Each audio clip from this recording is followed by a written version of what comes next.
네, 안녕하세요. JB입니다. 어제 나스닥은 2주 동안 이어진 상승을 끝내며 1.2% 하락으로 끝났습니다. TQQQ는 3.7%, SOXL은 1.84, 불즈는 3.17이 하락을 했는데요.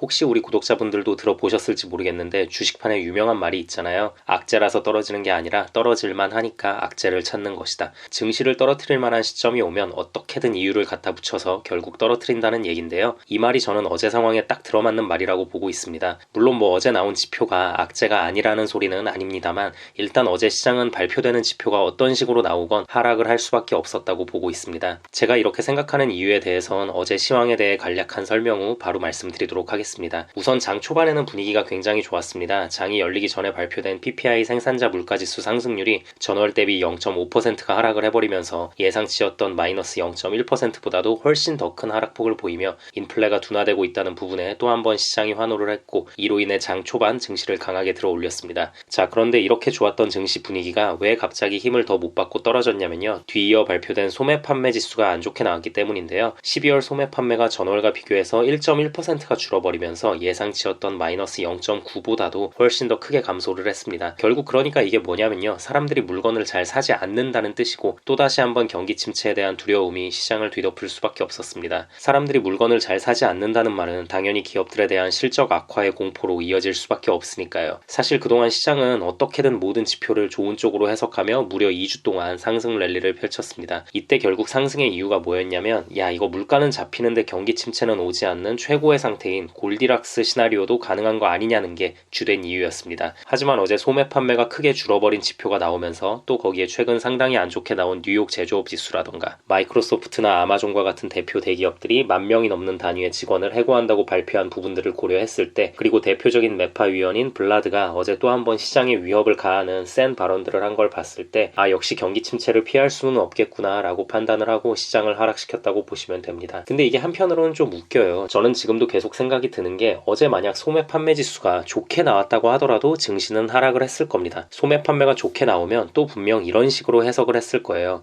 아니 인플레 기껏 잘 잡혀가는 줄 알았는데 소매 판매가 여전히 건재하네. 사람들이 여전히 돈을 잘 쓰나 보네. 이러면 인플레 다시 튀어오르는 거 아니야? 라는 걱정으로 증시를 하락시켰을 겁니다. 그러니까 그냥 어제의 시장은 어떻게든 안 좋은 쪽으로 해석을 하기로 방향성을 잡은 것 같고요. 네, 아무튼 어제 또다시 한번 증명이 됐습니다. S&P 4000의 벽은 너무나도 높다. 이걸 깨려면 정말 기업들이 예상치를 뛰어넘는 실적 발표가 동반되지 않으면 힘들겠구나 라는 생각이 들었고요. 또 거기에 제가 어제 영상에서도 말씀드리긴 했지만 현 상황 투자자들의 심리를 반영하는 지표인 Fear and Greed Index, 이 지표가 엊그제처럼 대놓고 이렇게 그리드 쪽으로 확 기울어 있을 땐 확실히 어느 정도 물량을 약간이라도 정리해서 현금 확보를 해두는 건 정말 변하지 않는 진리구나 라는 게 다시 한번 증명이 되는 것 같습니다. 네, 그리고 한 가지 더 말씀드리고 싶은 건 요즘 보면 하락장에서도 혼자서만 끝까지 잘 버티던 다우 지수가 최근 큰 폭으로 계속 하락하는 모습을 보이고 있는데요. 일반적으로 다우는 경기를 선행하고 나스닥은 물가의 선행 지표인 경향이 강하거든요. 그렇기 때문에 아무래도 앞으로 기업들의 실적이 안 좋게 발표될 걸 감안해서 다우도 미리 좀 빠지고 있는 게 아닌가라는 걱정도 들었습니다. 그래도 어제 주식시장의 상황 중 그나마 다행인 건 어제 간만에 주가가 빠지면서 최근 엄청난 상승세로 쭉 올라가고 있던 국제유가 가격이 $80를 넘지는 못하고 다시 $79로 떨어지면서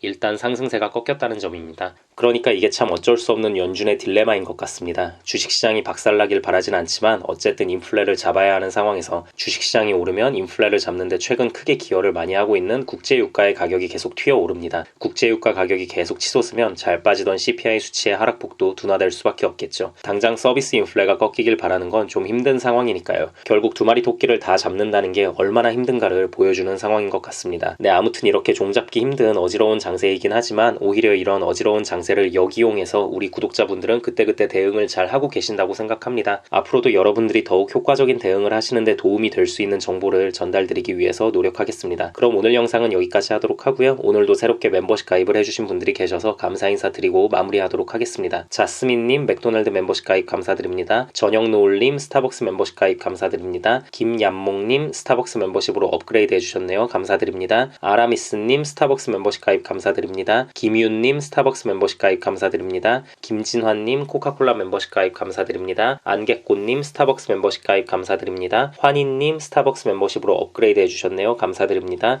후관장님 코카콜라 멤버십 가입 감사드립니다. 멤버십 가입을 해주신 모든 분들께 깊은 감사드립니다. 멤버십 가입을 하시면 제가 조회수에 신경 쓰지 않고 좀 더 편하게 이런저런 시장 상황에 대해 말하는 영상들을 보실 수 있고요. 스타벅스 멤버십 이상부터는 제가 커뮤니티 게시판에 그때그때 중요한 사안들이 있을 때 실시간으로 올리는 글들을 보실 수 있으니 많은 관심 부탁드립니다. 그리고 마지막으로 귀한 시간 내어 제 영상을 봐주시고 응원의 댓글까지 남겨주시는 모든 구독자분들께도 깊은 감사드립니다. 앞으로도 단 한 명의 낙오자 없이 모든 구독자분들의 장기 투자 성공을 위한 멘탈 케어 영상 제작에 온 힘을 다하겠습니다. 감사합니다.